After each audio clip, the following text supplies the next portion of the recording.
Hey everybody, welcome to another after show with the Queen of Tuesday Nights, Parker J. I'm so excited to share this week's guest with you, Rick Norris. We had such a good time on the show. We had such a good time. We went a little bit over, and that's because you guys were just so supportive and asking questions and comments for him. And we talked about angels, we talked about his new book, so much going on with the show. And in the link below the video, I'll give you the link to the podcast so you can listen to it. But we definitely had to do an after show because there was no way possible I could have asked them every question I had to ask them.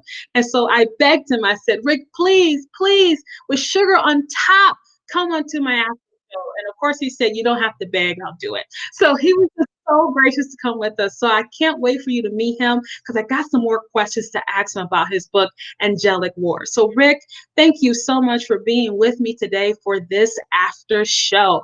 You know, it's really exciting to have you with me. Glad to be here. It's a lot of fun. Oh gosh, we had such a great time talking and just chatting on the show.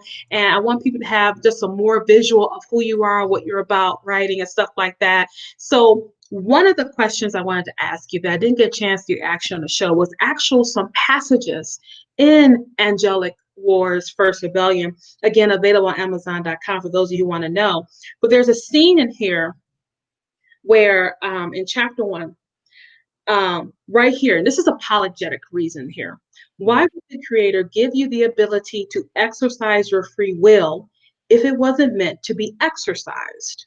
And that was the question of Abaddon. I never could say his name. Abaddon. Abaddon.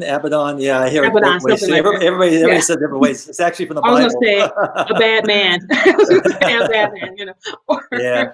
you know, but you know, that's just something that a lot of people mythology, because in Greek mythology, a lot of people don't know that there were two worlds before the one with the heroes. And the first world, all the men were stupid, and so the gods killed them off. Then the second world, they were too aggressive, or vice versa, they were too aggressive and killed them off. Then we got the age of heroes. That's what we would do, you know, like we wouldn't even ask questions, but God didn't do that. You know, and so this question about free will is a very important one that people deal with even right now, particularly as we're dealing with the social unrest and economic instability we're going on right now, exercising that free will. So what would you say to that? Well, free will is what sets us apart from other animals. Right. Yeah, we don't work off instinct. We work off reason. And, you know, from a loving point of view, you remember the movie, which I think all women hate, The Stepford Wives? I love that movie. I love Stepford Wives.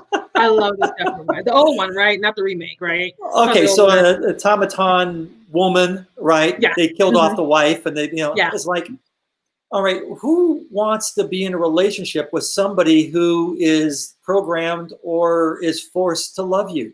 Yes. That is not love. Love goes both ways. And that's why God created, I mean, I don't know why God, I mean, I sit here and speak for God. Excuse me, God, is that right? See, I did this, you know, instead of this, you know, remember the old, actually, I should have done this.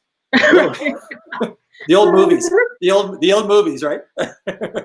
Ahoy! That's from Alexander Graham Bell. Ahoy! Ahoy! Yeah, right. So it's that, it's amazing when you think about the concept of free will and love, on how we're just not like animals that just, you know, it's just we're supposed to be doing this. Yeah. And you get, you know, if you were to have, and I had this in a book, I think, if you were given the choice to love, you must be given the choice to not love too. Right. You know, it should be something that, and so that is something that's deep ingrained in somebody. And you know, nobody would love to have nobody would want to have a relationship of somebody who says they love them, but they don't. Nobody wants that. Right. You know, it's a funny concept that you mentioned, and I hope I'm not going too off the wall here, but you know, weird things come to mind. Why not? Why not? I was seeing an article about dolls, you know, and they were putting the dolls with AI, and you had to make this doll fall in love with you. And of course, besides you Oh, know, for interesting. people who bought, it was crazy. But for people who buy it, I'm thinking like, so you rather work on having a relationship with something that doesn't even live, but you can force it, make it fall in love with you, as opposed to really exercising your human capability and, you know, getting in a relationship with a real person and having a relationship with that, because it's Mm, both ways. But, you know, yeah, I was thinking, is that really free will just because you program it with things? And that goes to the sci-fi area, you know, and yeah, with that's just came to mind, so you said that. And with this, you have angels who are created beings, but different than we are, and they also have free will. And that was something that you really explored in Angelic Wars, First Rebellion, mhm, is this concept that these angels, they're not so pure that they can't fall, and they're mhm, not so holy that they can't even understand where they're coming from. I actually think that because they have free will, that's a connection with us. The fact mhm, they have free will. And when we have a connection, I mean, why they are curious about us like we're curious about them. You mhm, know, so that was mhm, one thing I highlighted. The other thing I highlighted here is a scene where Squattendale is flying, and when he flew before, the Lord's Spirit would lift mhm, his wings up and he'd fly, mhm, which I thought was brilliant, Rick. I was just like, wow, he's going to take me where I need to go. I mean, mhm, that preaches now, you know, he'll take mhm, where I need to go. His spirit will mhm, sustain me, you know. And he says here, Abaddon, or however you say his name, says, now think of yourself. mhm, Focus on yourself and not the creator. You are in control. mhm. You are capable and you are righteous in what you are doing. You cannot do wrong in heaven. And that just titillated me when I read that, because it's very new agey. Because a lot of Mhm. new age occultic stuff is always about the inner Right, God, the inner deity, all that stuff, about control. And we don't really have control, but we think we right. do. And what were you wanting to expound on that particular passage in this book here? I almost said scripture. I'm sorry. What do you want to expound on? All right, And I'm a just we heretic. can make it I'm a ironic. heretic. But Can you tell us spell about it. heresy? I know. RICK. That's right. No. It's easy. It's easy if you try. Love it. But no, you hit it right on the head of the nail as far as current things. Mm-hmm. And I actually took a passage in there that's later on in the book on being able, where the bad guys say, to be able to see the God within you, Mm-hmm. not the God of, see the God within people like God's spirit in you, but no, you're God. I'm going to see you Yeah. as a God. That's what it is. Yeah. Mm-hmm. But the first part about the God not being involved in taking you places of this is all you and you have to do better, and it's only these past things that are breaking you down. Um, One of the experiences I got from that back in 1980, something like that. Mm-hmm. Somebody we knew said, "Hey, I would like to go somewhere with me. We'll go to dinner. My wife's friend, actually." Mm-hmm. And so we thought fine. And she thought it was something like Dale Carnegie or something. So she Okay. did that to not hurt his feelings. We were going All to be right. his guests. Mm-hmm. So he took us to this place, and it was called Life Spring. All right. Now, have you ever heard that? Mm-hmm.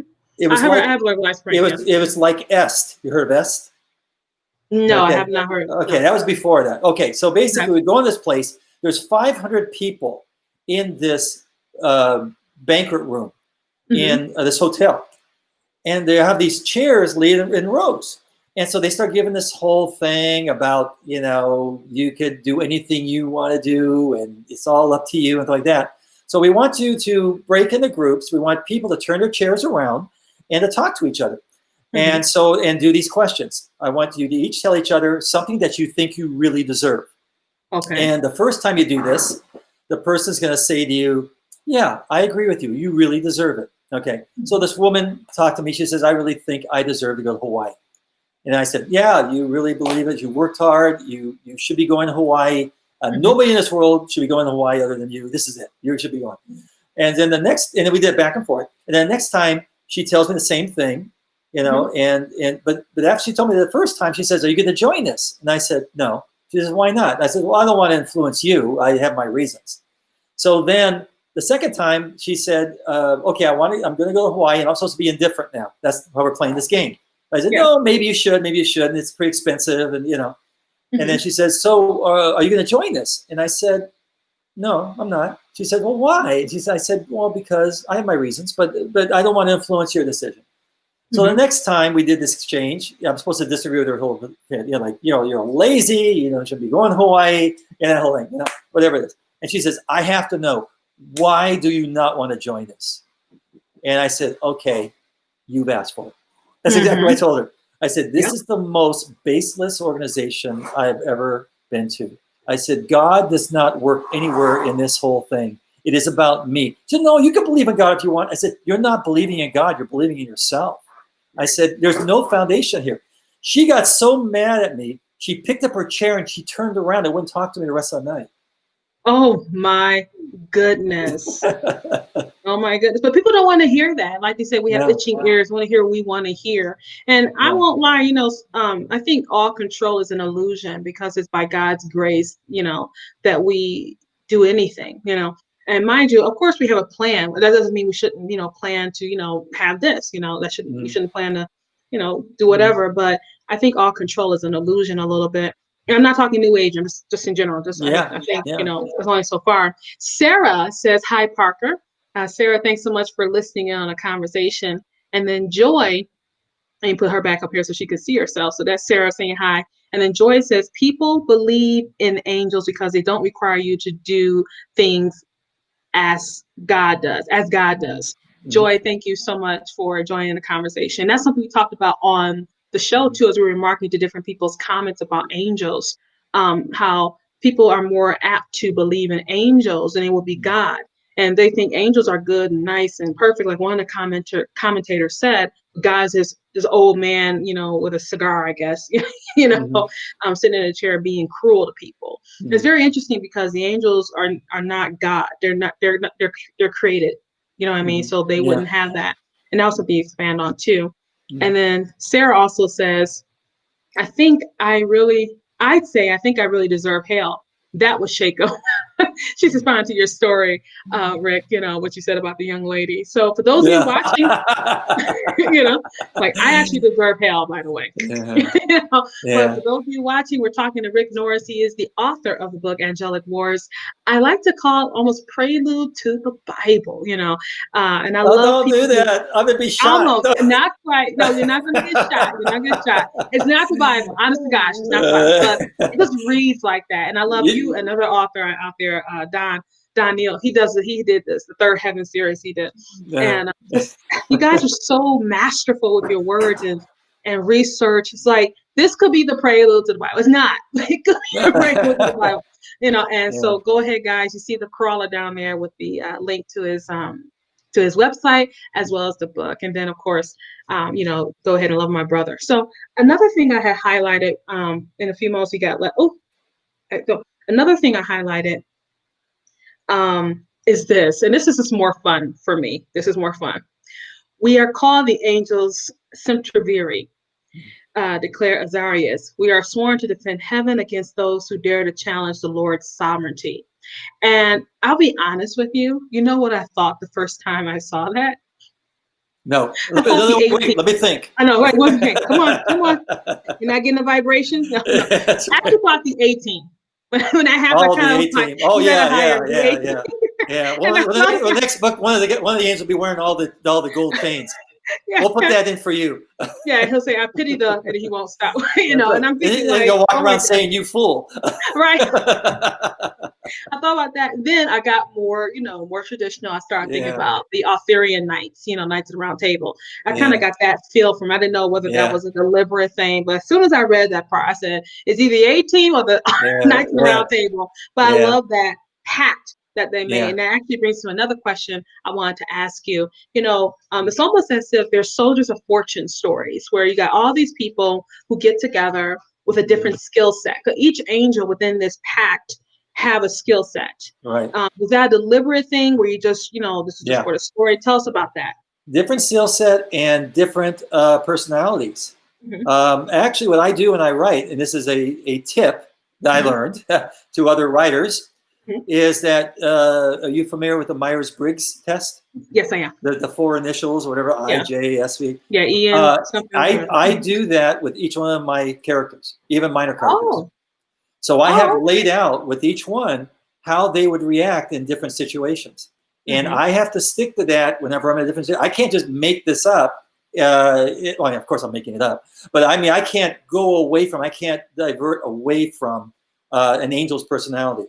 So if I do that, let's say I do that on you, Parker is the next angel. She's the 8th angel in this whole thing. And I do a Myers-Briggs thing in here. I say, now as I write about you, I got to stick to that.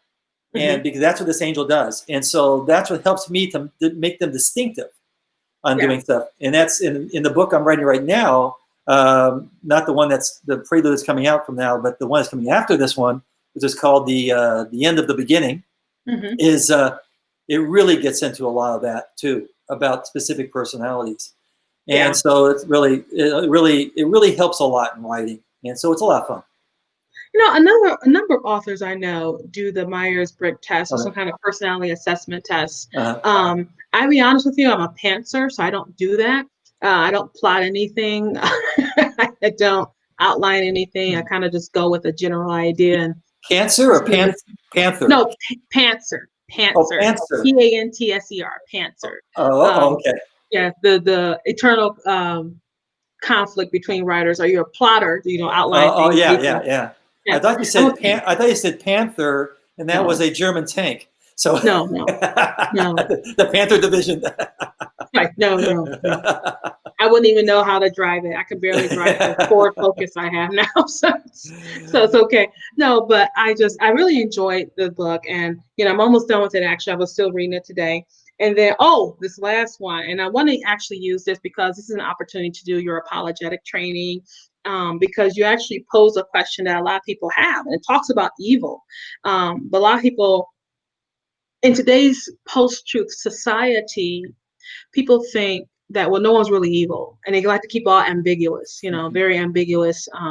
That's why we actually like our anti-heroes, because they're not just that bad, But I think that is misfortune on our end, because there are people who are evil. There are evil forces out there, and there is someone who is holy and righteous, and that's God, and understanding that when you actually stop making it so ambiguous, but saying right is right and wrong is wrong, actually your world becomes very centered, if I can use that term, in understanding there is a clear definition of ideas here. And so here we have and this is a trick question, a lot of very atheists and agnostics, whatever, will say, if the creator is not flawed, then why would he create a gift that results in a loss of his control? Surely you see my point. Either the gift is flawed, the creator is flawed, or both. Frankly, can't see it any other way. And this is a bad man. I just call him that. Abaddon. This is Abaddon who's talking again to this angel, trying to lure him over to. Yeah. But I think it's a valid question, and I'm glad you even posed it, because someone reading this may have had these very kind of questions. So go ahead and explain it for us. Well, I want to say two things, what you said. Sure. First, I'm going to say also is going to be responding to Sarah, her comment. Yes. And that is that in this world, evil is that it's all relative in this world. If you cannot judge a straight stick unless you hold up against a truly how straight a stick is unless you hold up against a really truly straight stick. So in other words, truth in this world is very relative of what truth is. And when Jesus says, I am the truth, that's the standard. And when you hold things in this world up against against him, they're not straight. If on the other hand, if you hold whatever somebody says in this world against what's happening in this world, it just changes. It just changes all the time. I mean, you know the old saying, one country's well, I have another thing. One country's freedom fighter is another one's terrorist. Right. Who are you comparing him to? Right. Yeah. So it's really important. I mean, when Sarah was saying that,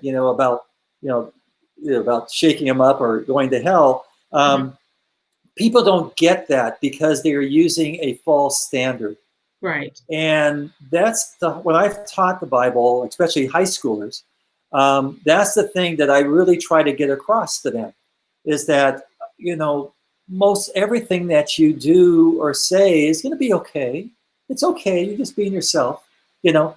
But, you know, we're learning today that when people are acting certain ways in what's going on right now in the racial unrest, you know, all of a sudden it breaks. All of a sudden they see that as a inch a little bit forward, things were really not true. And here's a good example. There was a movie, a Jack Lemmon movie. I think it was called A Story of My Life, and it's an old thing, and people have used. I've heard pastors use this since then, but I know that's where it came from. And he's sitting in a restaurant, his 50th birthday party, and he's having a midlife crisis, and he's telling the chef about how to cook lobster. He says, what you do is you take the lobster and you just throw it in the hot water and you boil it to death. So you can't do that. You got to traumatize lobster. What you got to do is you got to get your pot. You got to put some Chardonnay. You got to put the lobster in there. You have the fumes. You turn the heat up a little bit, and it starts to encourage lobster, and lobster loves it. You turn the heat up hotter and hotter, and it goes. He says, by the time the lobster realizes that it's dying, he doesn't care. And that's the same thing in this world with relative truth.